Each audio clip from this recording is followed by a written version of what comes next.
জাতীয় সংসদ নির্বাচনকে সামনে রেখে এখন উৎসব মুখর সীমান্ত ঘেঁষা উত্তরের জেলা লালমনিরহাটের সদর ৩ আসন। প্রচারণার লড়াইয়ে কেউ কাউকে ছাড় দিতে নারাজ।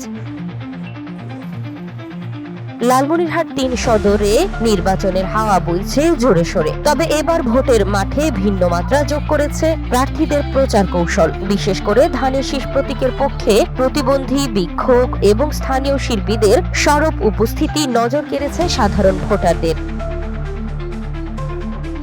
লালমনিরহাট সদর ও ৯টি ইউনিয়ন নিয়ে গঠিত এই আসনে ভোটাররা এখন হিসেব মেলাচ্ছেন যোগ্য প্রার্থীর। তবে সাধারণ মানুষের স্পষ্ট বার্তা, কোনো ফাঁকা বুলি বা মিথ্যা আশ্বাস নয়। তারা ভোট দেবেন সৎ ও প্রতিশ্রুতি রক্ষা করতে পারে এমন কাউকে। আমার এই জায়গায় দুর্যোগের আবার রাস্তা ভালো না, আমার এরকম ব্রিজ চাই।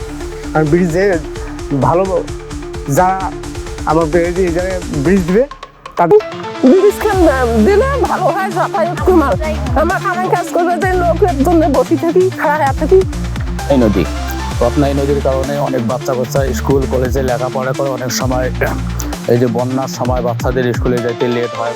লালমনিরহাটের তরুণরা তাদের ভোট দেওয়ার বিষয়ে জানায় তারা তাকেই নির্বাচিত করতে চান যিনি স্থানীয় তরুণদের যথাযথ কর্মসংস্থানের ব্যবস্থার পাশাপাশি এলাকার উন্নয়নে কাজ করবে। চাই যে আমাদের এই প্রত্যন্ত এলাকাতেও যেসব শিক্ষিত ছেলেপেলে আছে তাদেরকে যুব উন্নয়নের ট্রেনিং বা বিভিন্ন ধরনের প্রশিক্ষণের মাধ্যমে আমাদের আত্মকর্মসংস্থান করতে সহযোগিতা। আমাদের কিছু চাওয়া পাওয়ার নেই। আমাদের সমস্যা হলো আমাদের এলাকায় রাস্তাঘাট নাই এবং ব্রিজ নাই। আমরা যে মনে করেন বন্যার সময় খুবই অসুবিধা, কোথাও যাইতে পারি না, কোনো বেশি হলে সমস্যা, গাড়ি ঘোড়া চলে না, রাস্তাঘাট নাই।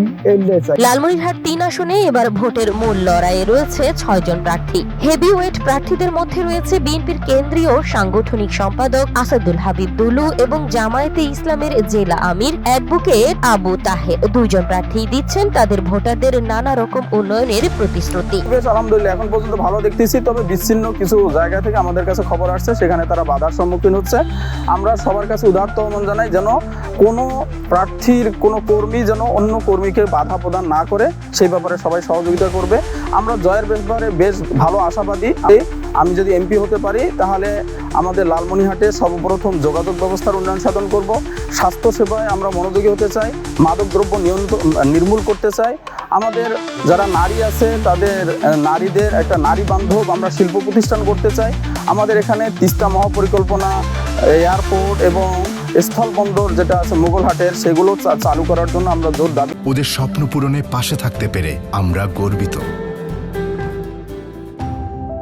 আমাদের প্রতিশ্রুতি হল ৩১ দফার ভিত্তিতে রাষ্ট্র পরিচালনা।